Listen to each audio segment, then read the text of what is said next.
भाइयों, 209 विधानसभा प्रभार से महागठबंधन विधायक पद के प्रत्याशी श्री संतोष मिश्रा जी, जिनका चुनाव निशान है हाथ का पंजा, तो नहीं भूलना है हाथ के पंजा पर बटन दबा करके संतोष भैया को भारी से भारी मतों से विजयी बनाना है। संतोष मिश्रा जिंदाबाद, जिंदाबाद, जिंदाबाद। पंडित कृष्ण नारायण मिश्र अमर रहे, अमर रहे। पंजा लालटेन के हो गइल गठबंधन, जनता बिहार के करत अभिनंदन। पंजा लालटेन के हो गइल गठबंधन, जनता बिहार के करत अभिनंदन। इनके करहगर से जीतई हो, जीतई हो। संतोष मिश्रा के पंजा निशानवा, पंजा पर बटन दबई हो।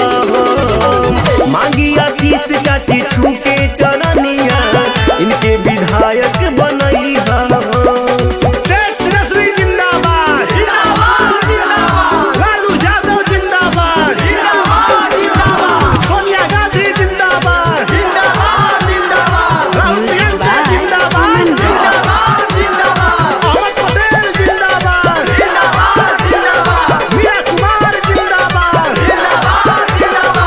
सबके सहारा, सबके दुलारा, सबका प्यारे लुटावे संतोष भैया प्यारा होवे हो, ई सबका से न्यारा होवे हो।